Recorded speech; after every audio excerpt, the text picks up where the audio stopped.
అందరికీ good evening అండి.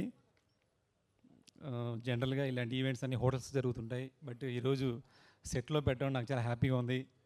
ఎందుకంటే స్క్రీన్ మీద చూస్తారు మీరు సెట్, బట్ ఇవాళ మీడియా అందరూ కూడా వచ్చి సెట్ చూసి రాగానే అందరూ చాలా భారీగా సెట్ వేశారు. ఇందులో ఏం చేశారు అంటే అడుగుతుంటే చాలా హ్యాపీగా అనిపిస్తుందండి. బట్ అట్మాస్ఫియర్ చాలా పాజిటివ్గా ఉంది.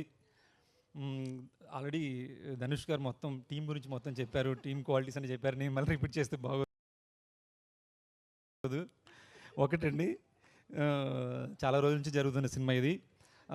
టీం చాలా ప్యాషన్తో వర్క్ చేసిన టీం ఇది. ఈ టీంతో నేను వర్క్ చేయడం నాకు నిజంగా చాలా ఫ్రెష్గా అనిపించింది, చాలా హ్యాపీగా అనిపించింది. సేమ్ టైం అంటే జనరల్గా ఇన్ని రోజుల తర్వాత లాస్ట్లో ఇంత భారీ సెట్ వేయడం అనేది కొంచెం టఫ్ అండి ఎనీ మూవీకి. ఎందుకంటే సెట్లన్నీ స్టార్టింగ్లో వేస్తారనమాట, బడ్జెట్ ప్రాబ్లం వస్తుంది లాస్ట్లోని. బట్ ఈ సెట్ ఇంత బ్రహ్మాండంగా రావడానికి 3 పర్సన్స్ మెయిన్ రీజన్ అండి. ఒకటి సుప్రియ గారు. అంటే సుప్రియ గారు ఎవ్రీ డీటెయిలింగ్ అండి, ఈ సాంగ్ ఎలా ఉండాలి ఏంటి అని చెప్పడం ఒకటి అయితే, సెకండ్ థింగ్ ఏంటంటే భీమ్స్ గారు అండి. భీమ్స్ గారి సాంగ్ చాలా ఎక్స్ట్రాడినరీగా ఉంటుంది. ఆ సాంగ్ వింటే ఎవరికైనా సరే ఒక మంచి సెట్ బిల్డ్ చేయాలి అంటే సాంగ్ అనేది రిపీట్ వస్తూ ఉంటుంది. కాబట్టి అది జనాలకి ఎక్కువ రీచ్ అవుద్ది. కాబట్టి ఆ సెట్ కూడా అందరికీ హెల్ప్ అవ్వాలి స్టోరీకి అని చెప్పి పనిచేసాము.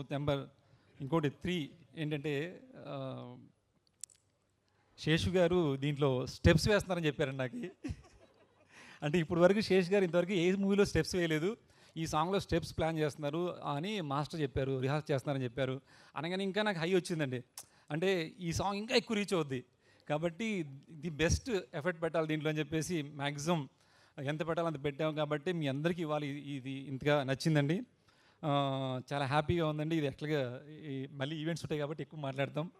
సుప్రియ గారు నేను ట్రావెల్ చేసిన దాంట్లో సుప్రియ గారు చాలా మూవీస్ చేశారు అన్నపూర్ణలో, కానీ ఈ మూవీ స్పెషల్ అండి. అంటే every detailing, every night mid night కూడా చెక్ చేసుకునే వాళ్ళు. రేపు షూట్ చేస్తున్నామంటే అక్కడ రిక్వైర్మెంట్ ఏముండాలి ఏంటి అనేది ఇంత అంటే చాలామంది ప్రొడ్యూసర్స్ చూశాను, కానీ సుప్రియ గారు ఒక కొత్త ప్రొడ్యూసర్ లాగండి. కొత్త మూవీ చేస్తున్న ఒక ప్రొడ్యూసర్ ఎలాగ స్ట్రగుల్ పడతారో అంటే క్వాలిటీ కోసం అండి, ఎక్కడ మిస్ అవ్వకూడదు. ఎందుకంటే స్టార్టింగ్లో కొంత రీషూట్ అవ్వడం కూడా అది చాలా బర్డెను, దాన్ని కూడా లెక్క చేయకుండా ఈ ఎండ్ వరకు ఇంత స్పాన్తో సినిమా చేసామంటే సినిమా అందరికీ బాగా నచ్చింది.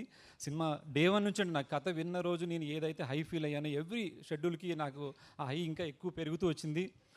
చాలా కాన్ఫిడెంట్గా ఇది పెద్ద హిట్ మూవీ అవుద్ది అనేది ఎవ్రీ మినిట్ నేను ఫీల్ అవుతూ వచ్చానండి. థ్యాంక్ యూ అండి.